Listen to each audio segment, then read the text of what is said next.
कलवरी ने सहारे पापी बच देने सारे कलवरी ने सहारे बच देने सारे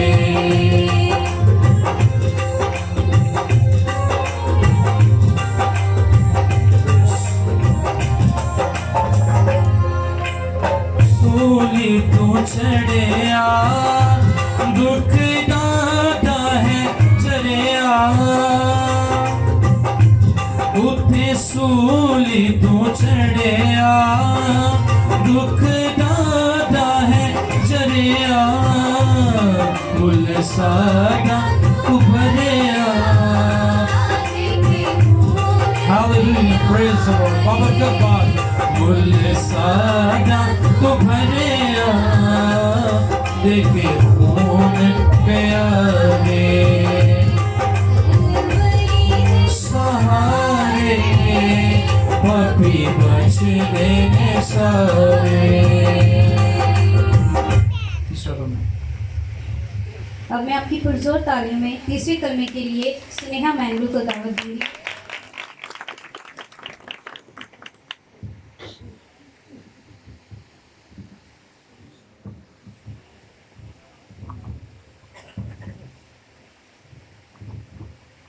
यीशु के असीम और शलानी नाम में आप सबको सलाम।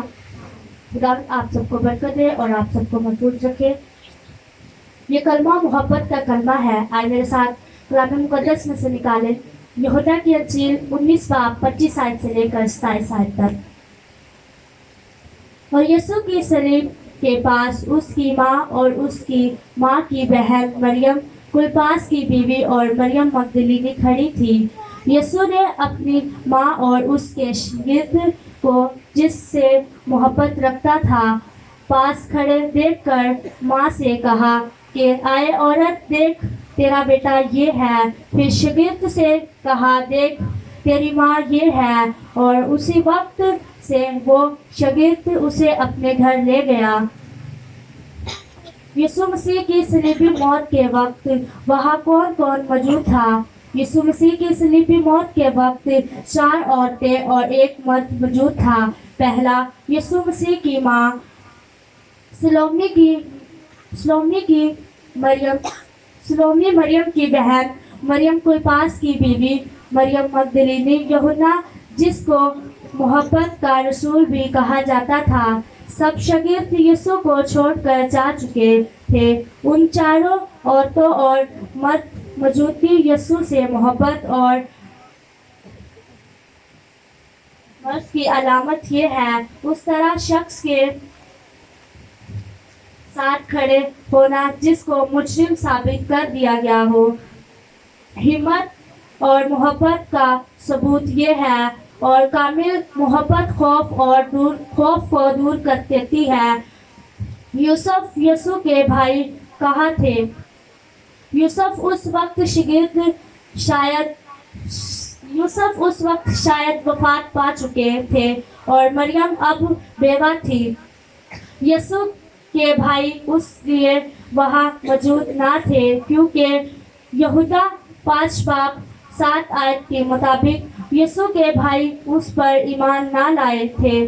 मरियम को उस वक्त ना सिर्फ एक सहारे की ज़रूरत थी बल्कि उस शख्स की ज़रूरत थी जो यीशु पर ईमान बल्कि पुख्ता ईमान रखता हो, और वो शख्स यूहन्ना था। आए औरत कहकर पुकारने का क्या मतलब है? यीशु ने माँ मरियम को जब भी मुश्किल काम के हल की ज़रूरत पड़ती थी तो वो यीशु के पास आती थी। यीशु ने मरियम से कहा, आए औरत, ये वही अल्फाज है जो यीशु मसीह ने सलीब के पास बोले। यीशु मसीह अब मरियम को बता रहा है कि अब हमारा वो रिश्ता नहीं रहा जो पहले था। अब ये रिश्ता नई सिमत ले रहा है।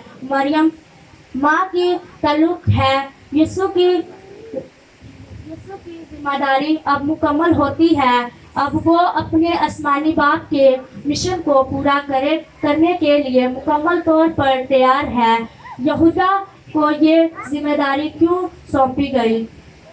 यीशु मसीह ने यहूदा को ये जिम्मेदारी इसलिए बख्शी क्योंकि वो एक बाएतमाद यीशु मसीह की मोहब्बत से भरा हुआ शख्स था। यीशु जानता था कि यूहन्ना वो सब जिम्मेदारियां निभाएगा जो एक बेटे की होती है। देख, तेरी माँ ये है। ये अल्फाज यूहन्ना को बताने से मुराद कि यूहन्ना जान सके कि मैंने एक बेटे के तौर पर मरियम को बतौर माँ इज्जत देनी है और उसका हर तरह से ख्याल रखना है। यूहन्ना जरूर एक जिम्मेदार शख्स था, इसलिए यीशु मसीह ने यूहन्ना को ये जिम्मेदारी बख्शी। मेरी दुआ है कि खुदा हम सबको भी अपने वालिदैन की खिदमत करना इसी तरह करने का फजल अता फरमाए। आमीन।